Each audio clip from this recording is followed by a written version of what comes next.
Hello everyone! Welcome to my YouTube channel. Unang-una, nagpapasalamat ako sa inyong lahat for supporting this channel at sa lahat po ng feedback na ibinigay ninyo sa ating Angel and Neil episode. Alam nyo naman, ang goal ko sa channel na ito is to inspire all of you and give you good vibes. Today, we will have another marriage adulting, the marriage of Heart and Chiz. Bago po umalis si Heart sa Amerika, ay nakausap ko po siya.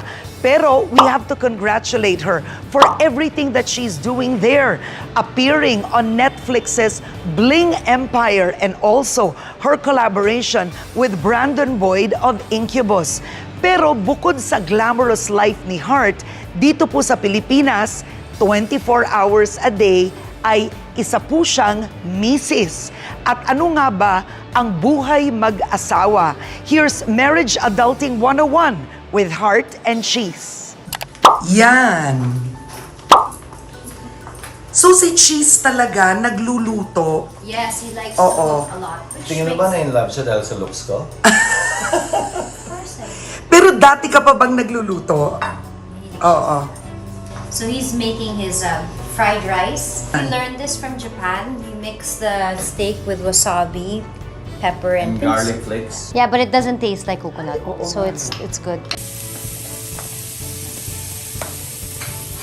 I love it. I'll eat it. Can never go wrong with bawang.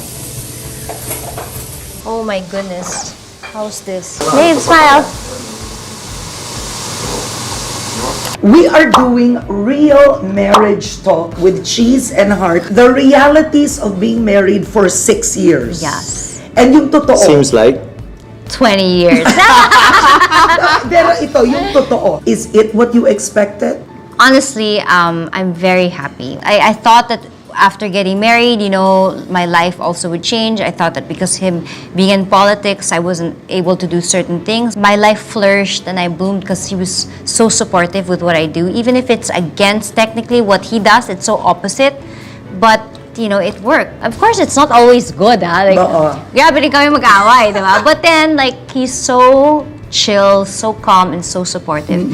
And as a woman, I feel it really helps to be with somebody like that. This is your second marriage, Chiz. What makes it different? marami ako natutunan. Tumanda ako, nag-mature ako, mas pasensyoso ako ngayon. Hindi, totoo ba? Pangalawa, it's because of her as well, because she's also more patient. Younger, more loving, has her idiosyncrasies, but it goes with the good things, and the good far outweigh the bad. Before you got married, you were this, and then now today, what? Before, Mas nagluluto na siya ngayon. That's one. yeah. No, but before I was, you know, I mean, I'm not gonna say now, oh, I'm humble or what. I always got what I wanted with my parents. Sometimes even without me knowing or acknowledging the privileged side where my parents or how they raised me. I didn't know na, okay, so when you're in the airport and they see you, they'll make you go first. I'll take it, di ba? Before I thought, oh, wala namang problema, di ba? Kasi you're smiling. No, Parang ano yan, yeah, I'll see you perk of show later. Yeah. business. But then when he's like, tumigil ka nga. Parang gaganon siya. So, parang, what's wrong? Eh? Yun to naman, tumigil ka. Hindi ganon. Hindi ganon.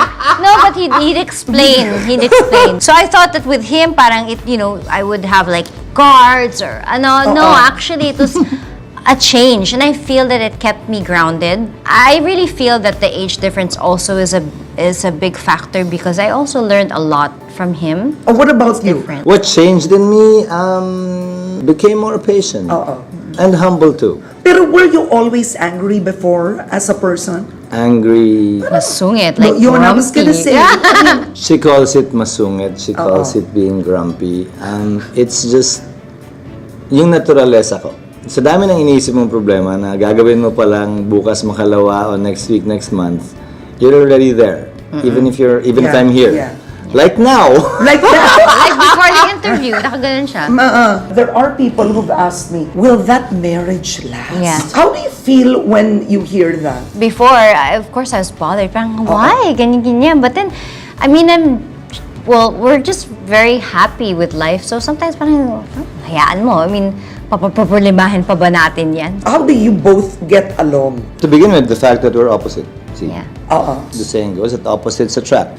Pag uwi ko, kwento ko man yung trabaho ko, iba yun, hindi pa niya naririnig, makabago sa kanya yun. Siya naman, pag uwi niya, kung sino man yung kalaban niya, hindi ko kilala. Artista ba yun? Okay, and then, so it gives you something to talk about. That's far better than pareho kayo nasa showbiz, pareho kayo nasa politika. At wala na kaming pag-uusapan, Karen, pag nasa politika na rin siya. So, ang tanong ng ilan, si Chiz, hindi ba siya nabababawan kay Heart? Mabawon ka ba sa akin? Hindi.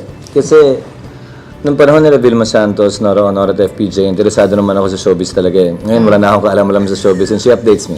Yeah. In fact, sometimes mas updated pa ako kaysa sa kanya lately. Yeah, actually. About showbiz. I'm just doing transit shots. Tingin ka sa labas. What is your biggest struggle in the 6 years of marriage, yung totoo? For her to learn discipline and maturity with respect to the money she earns and spends. Yeah, I understand. I get it Some now. people think she's spending Chiz's money. Oh my How do God. you feel when you hear that? Isa nga yan sa pinag-aaway. Yeah, no. It's funny, but then we are so opposites. Like, we're totally not. Like, when I shop, napipikon siya sa before, not anymore. Napipikon siya sa akin, like, say, ilang bibig na napakain mo dyan. Kaganinin niya ako, sapatos lang yun. So, syempre, I'd hide everything, right? Yung struggle niya sa'yo, how you spend your money. Yes, oo. And then she complains afterwards. Oo. Yeah, kasi nga we're so different, diba?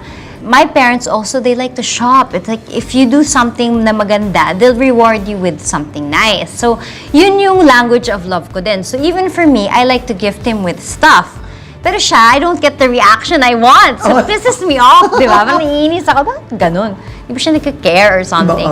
So, it's really, in the beginning, dun kami nagbabanggaan. Pero, like, when people say na he spends for me, no, not at all. But if there's anything that I want them to know is, I mean, I make my own, but I know at the end of the day kung pero hindi ako darating dun. No, we have a prenup.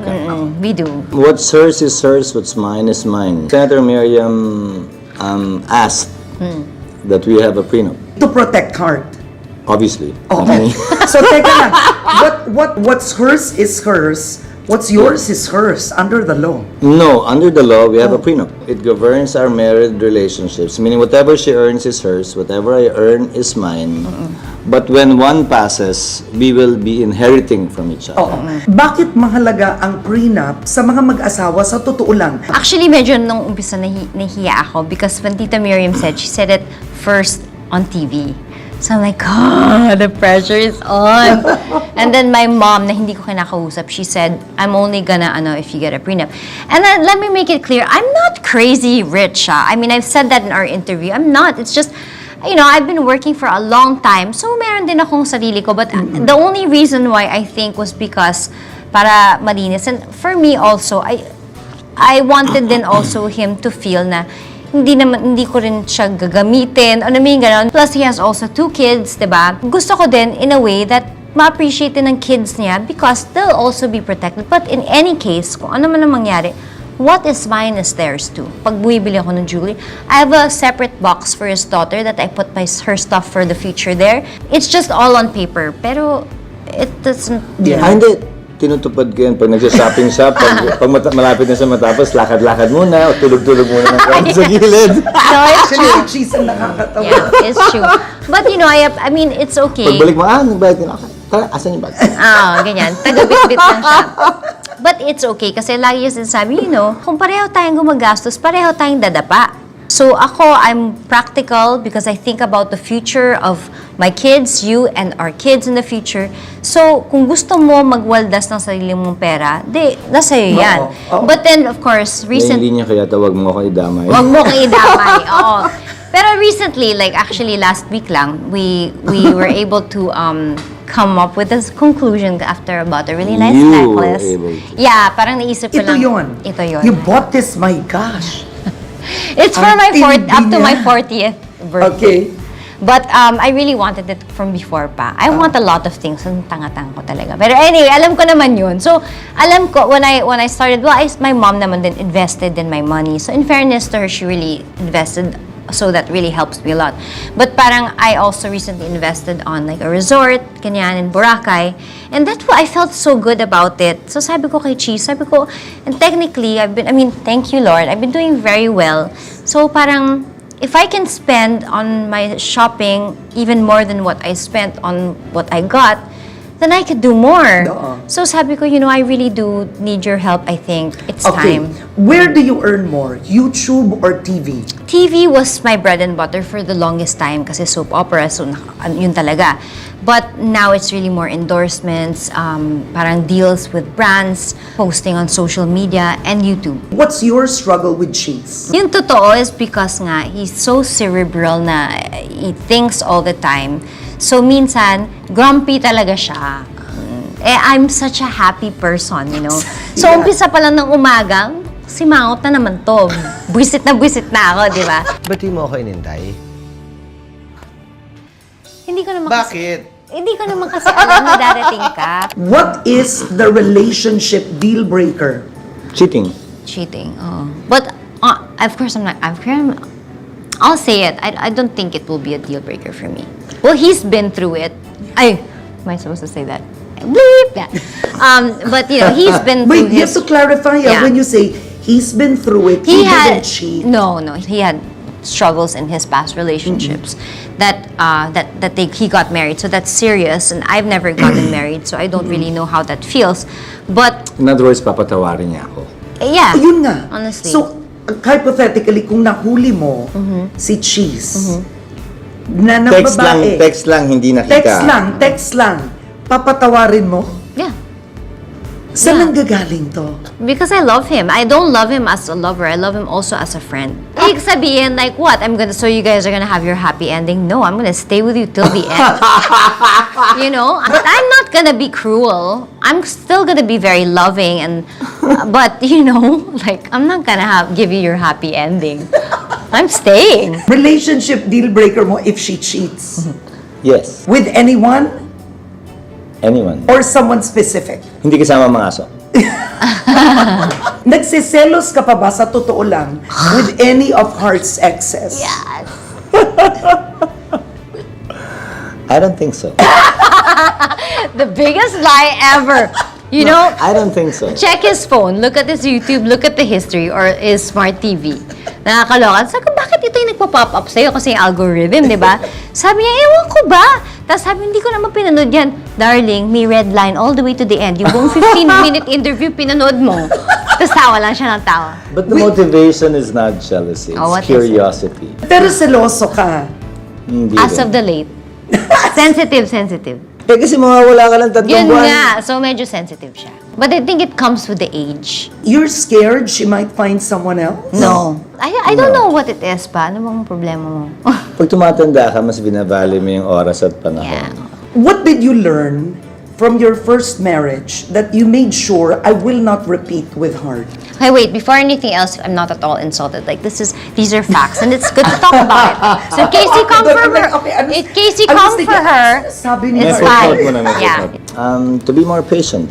may pagkukulang ka ba in your first marriage that you said, with Heart, I'm not gonna make the same mistake? Number 1 would be time with family. Yan talaga, wala nun. Nasa-stress ka. Yun lang. Time, which I try to make a lot of now. Do you both want to try to have kids? Yes, yeah. Were you hurt how people reacted? Yeah. I know you had a miscarriage and it was very painful, Yeah. but on social media may It's iba horrible. na ang sasama. Yeah, you come for me, I'll come for you. Just kidding. I just appear to be chill, darling. Tinatanda yun lang. No, it's painful. But then, I guess like what Chiz would always tell me na, this is what you do. This is your bread and butter. If you want to be out there, then this will happen. But if you want to be private, then be private. You mean the bashing? The bashing. Yes. You're blessed, you earn from it, and you can't take the bad stuff with it. So eventually, of course, I'm still very, it hurts because I'm human. And then they'd say, bakit it hurts? Dapat, sanay ka na. Ganyan. Or some people would say, why is she reacting? I'm sorry. I feel like my weakness is my power because it makes me real. But up to a certain level, because you develop immunity to it. It's like with any, like now, I had before burning tongue syndrome. Now I freaking have, I have? rhinitis or whatever. I have a twitch in my nose that's painful at times. In the beginning, para akong mamamatay. Now I'm used to it. So it's you adjust. Will you try to have another baby? Yes, yeah. Uh-oh. Actually, we were trying before my soap. And then when my soap happens, it's a good opportunity for Sorsogon also. So parang, okay, we'll set that aside and then we'll try again. Just last week, she thought she was pregnant. So. Actually, yeah. Oh, really? I was so A few days stressed. ago. Oh, a few Pero days ago. na-stress ka kasi ang dami mong project. Yeah, and I didn't... What would you prioritize on? Ayan. We We discussed discussed that. what- I've always been like a fighter in terms of like, just because you're a wife, you have to stay home. Just because you're married to a politician, you have to be this way. I cannot. My body rejects that, honestly. And when that's why when we were talking, what if I'm pregnant? I have work. I'm flying to New York. I'm flying to LA. What are we gonna do? Like, tell me what to do. Like, and he will not tell me not to do it. So you have to balance. It's not right that you stop your life and not be yourself and stop your career and your dreams just because you'll eventually share that with your child. But it's really more of just balance it. So know your tolerance, rest, Adjust, ganyan. listen to your body, and talk to your doctor. May target? May goal? No na. Before meron. Like I was very strict with my life timetable. If it doesn't happen, I'm actually okay also that it doesn't. Sincerely, I am. Wait, you're okay if you don't have kids? Yeah, I'm of your actually own? okay na. Okay. Before I was dying. What dog say? But Chiz, honestly, are you okay not to have a child with heart? I want one. Actually, we want one. Yeah, we want one, of course. It's just the pressure. We want to get out of that frame. Na kailangan. If it happens, and it's God's gift. It's not as if we're not trying to. Yeah. What Hindi if, rin masama mag-practice. Yeah, exactly.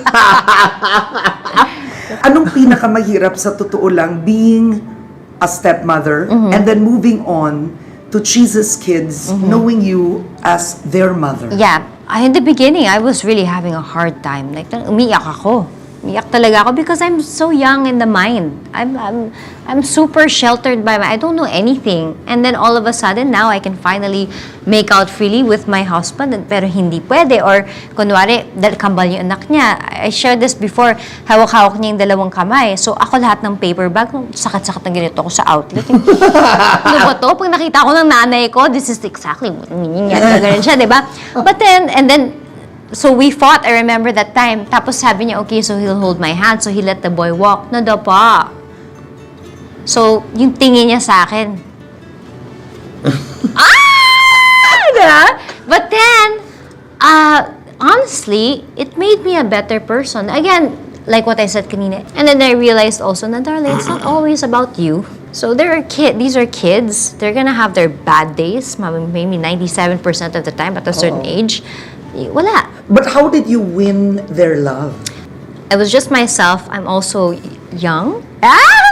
And, I'm... Mas malapit yung generation nila, Karen. So the things that they like, roughly she likes it too. Yeah. The things that they know of and are excited about, she is too. Yeah, and you can never be their mom. So don't pretend or don't try to be their mom. It's out of, So it's what not. do they call you? Tita Heart. And I'm okay. I mean, parang ang weird ang mommy heart. Parang, nahihiya ako, di ba? But I'm okay. You want the mommy.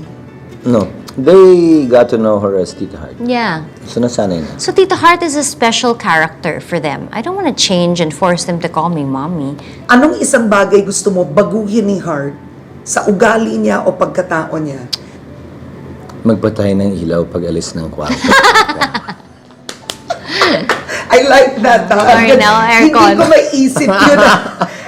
So Kaya ako, yun. syempre, anything goes sa mommy ko tsaka daddy ko. Para ako. Kalat. Sanay sila nakatira sa condo na nakabukas naman talaga lahat eh. Sa bahay, pag alis mo ng kwartong wala ka na ron, patayin mo naman. Sayang naman.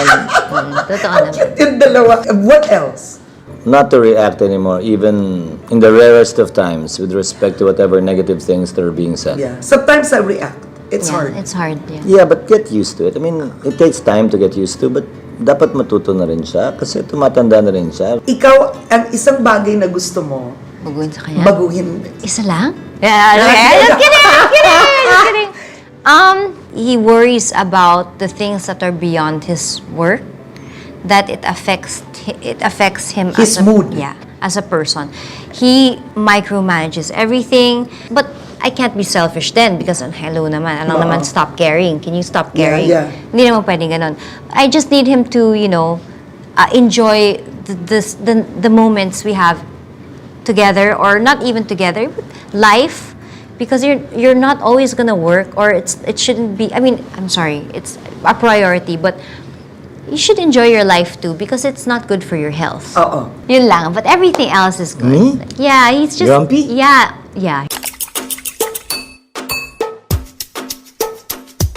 Paano mo na-convince si Chiz mag-social media? Hirap na hirap ako, Diyos ko. Minsan-minsan lang yan. Oo, ba't ayaw mo? Ayaw niya. Hindi naman sa ayaw. It's not his thing? Hindi ako muna kumanta, hindi ako muna magsayaw, hindi ako cool, hindi malamot ang katawan ko. Yun yung laman nun eh. Ngayon na lang nagkakaroon ng content yung TikTok, for example, even Facebook, about traveling, about the new protocols. Even news is now found on TikTok. Do you ever fight about, let's say, Why did I post this? Ganyan? yes. No. As long as it takes the good with the bad. Huwag lang siyang tatakbo sa akin at magre-reklamo na, Umiyak. Nabash ako, ganyan. di ba, ginawa mo, panindigan mo. Yeah. It's true. Yeah. Would you ever run for politics? Never. Really? Never. Kahit sa Sorsogon? No. Not We've my... discussed that before we got married. Yeah, I'd never do it. Honestly, like, I appreciate people that are in politics, and I appreciate celebrities that want to be in politics. But I feel that we have such a huge stage now to be on, to have a platform to influence people. I don't need power to do that. All you need to do is work your ass off, earn your own money, and if you have a percent that you want to give back and help, then you do it. I also don't like posting what I do because I feel cringe. I don't like it. Unless I'm creating awareness for a certain group or a certain person, then I'll do it.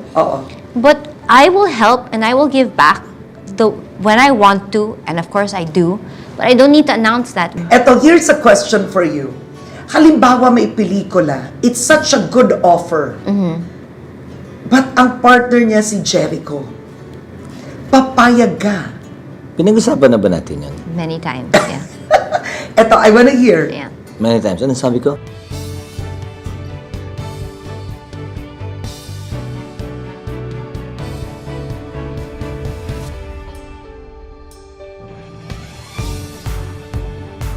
O di ba, ang sarap rin to be in love after many years of marriage. May kasabihan nga tayo, 99% of your happiness or your misery will depend on the partner you choose. Kaya dapat pag-isipan niyo pong mabuti yan. That's only part 1 of our episode with Heart and Chiz. At ano nga ba ang sikreto para masaya ang pagsasama ng mag-asawa kahit ilang taon na kayong kasal? Well, let me leave you with this verse, Ephesians 4:2. Be humble and gentle. Be patient, bearing with one another in love. And I do hope that you enjoyed our episode for today. I'll see you again next week for part 2 of our Heart and Chiz episode. Don't forget to watch and subscribe.